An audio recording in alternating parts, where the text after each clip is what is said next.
नीचे तक एकदम एकदम नीचे तक बटरफ्लाई। ये देखो ठीक है एकदम। আমার চ্যানেলে ফেসবুক পেজে তো চলো এই চুলটাতে হবে বাটারফ্লাই কাটিং, বাটারফ্লাই স্টেপ। তো চলো বাটারফ্লাই কাটিংটা কেমন হচ্ছে দেখো, আমি দেখাচ্ছি। এটা হচ্ছে এখন অরিজিনাল, এবার কাটিংয়ের পরে দেখো কি সুন্দর লাগে। তো চলো বাটারফ্লাই স্টেপ হচ্ছে এটা। তো চলো আমি আসছি কাটিং নিয়ে। চলো এই হচ্ছে আমার ম্যাডাম, খুব ভালো। তো চলো এর হচ্ছে বাটারফ্লাই। তো চলো এখন আমি ফ্রেশ দেখিয়ে এটাতে করছি, মানে ওনার কাছে আমি পারমিশন নিলাম, বলছে হ্যাঁ আমি ফ্রেশ দেখাতে রাজি আছি। তো চলো আমি বাটারফ্লাই কাটিংটা করছি, তোমরা দেখতে থেকো।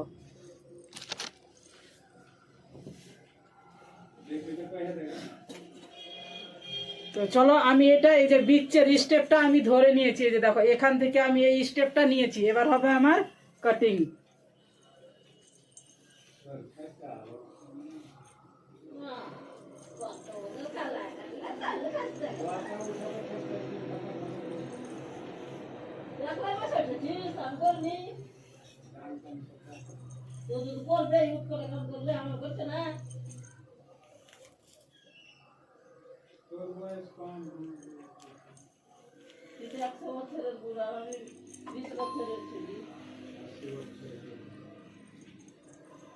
তো চলো এইভাবে পুরোটাই আমি ওপরে তুলে নিয়ে এবার দেখো একেবারে স্ট্রেট একদম মাথার বিচাবিচিতে স্ট্রেট আমি ধরছি চুলটা। এই যে দেখো এইভাবে আমি স্ট্রেট ভাবে ওপরে ধরে এই যেভাবে তুলে নিচ্ছি।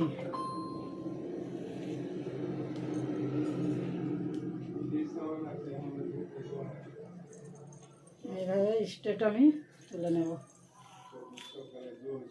চিরনিটা করা ভীষণই দরকার, কেন যত ভালো চিরনি হবে তত হেয়ার কাটিংটা সুন্দর হবে এবং সুন্দর হয়ও।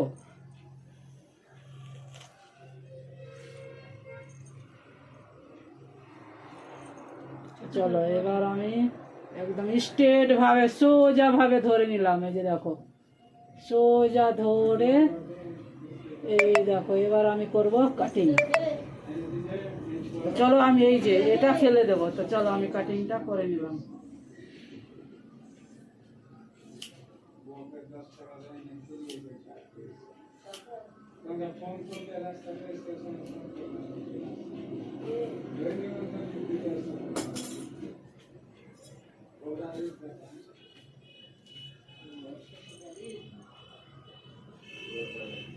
তো চলো আমি আর একবার করবো, চেকিং করব কাটিংটা, কেন যদি ভেতরে